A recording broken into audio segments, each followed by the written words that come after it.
Panorama group, जो सोचता है वो करता है। किया गया सबूत के साथ इसे आप लोग क्या समझते हैं? मैं तो यही समझता हूँ कि एन केन प्रकारेण SIR को ये लोग डिफेम कराना चाहते हैं। इलेक्शन कमीशन जो अच्छा काम कर रही है, यानी कि मरे हुए लोगों को, जिसका नाम नहीं है उन लोगों का नाम कटवा करके, जिनका नाम नहीं है उनका नाम जुड़वा रही है। और उसके अलावे भी अभी 1 महीना का समय दिया गया है। ड्राफ्ट तैयार हो गया, भेज दिया। ड्राफ्ट में 1 महीना का समय हुआ है कि आप देख लीजिए कि आपका नाम है कि नहीं है।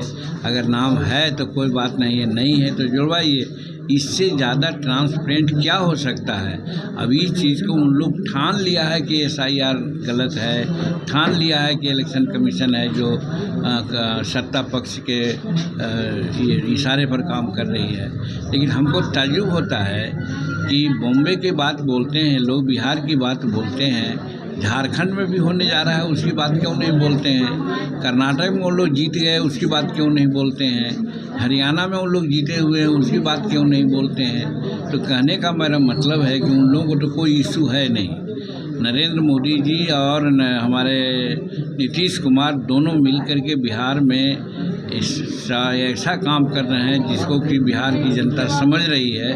और इस चीज़ को नकारने के लिए वो झूठ, चूँकि वो लोग जानते हैं कि झूठ बात को 100 बार कहिए तो लोग सच्चा मान जाएंगे, इस नीति से वो लोग चल रहे हैं। लेकिन बिहार के लोग भी कम से कम ज़रूर जानते हैं, कितनों झूठा बोलिएगा और आपके पक्ष में नहीं जाएंगे, सब सच्ची बात को जान रहे हैं। यहाँ साहब बिजली मिल रही है 24 घंटा, यहाँ हर गांव में रोड से आच्छादित हो गया है, हर जगह स्वास्थ्य केंद्र बन गया, हर जगह स्कूल बन रहा है। आप देख रहे हैं कि साहब रसोईया का है, ममता का है, ये सब का पैसा की बढ़ोतरी हो रही है। आप देख रहे हैं कि साहब वृद्धजन, दिव्यांग जन सबको 11,000 रुपया प्रति माह से ये किया जा रहा है। सारा काम हो रहा है तो इन लोगों को समझ में आता है। एक झूठ मूठ कभी करता है क्योंकि हम कह रहे थे इसलिए ऐसा कर रहे हैं।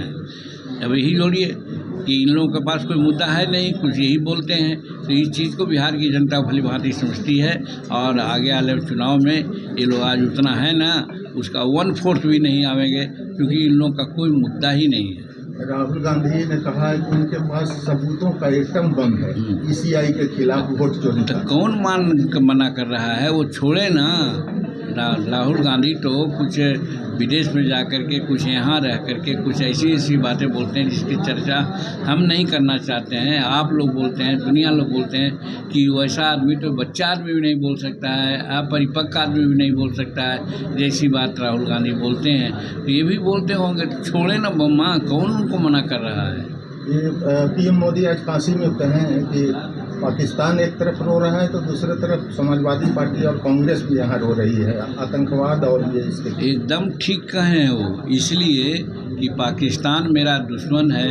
पाकिस्तान हर तरह से हम पर वो अत्याचार कर रहा है, ख़ास करके आतंकवादियों के नाम पर। और आतंकवादियों को सफाया करने के लिए ऑपरेशन सिंदूर किया गया, ऑपरेशन महादेव किया गया, इत्यादि कर के हमारे जवान लोग वहाँ पर घुस करके मार रहे हैं। तो वहाँ के सिविलियन को नहीं मार रहे हैं, यही आप जान लीजिए कि कितना हिंदुस्तान का फौज, हिंदुस्तान का नरेंद्र मोदी जी वगैरह ये है कि पाकिस्तान की जनता को भी हम लोग दुश्मन नहीं मानते हैं, लेकिन वहाँ का शासक है वो मेरा दुश्मन है और वो हम पर हर तरह से सिरम ढा रहा है आतंकवादियों के सहारे।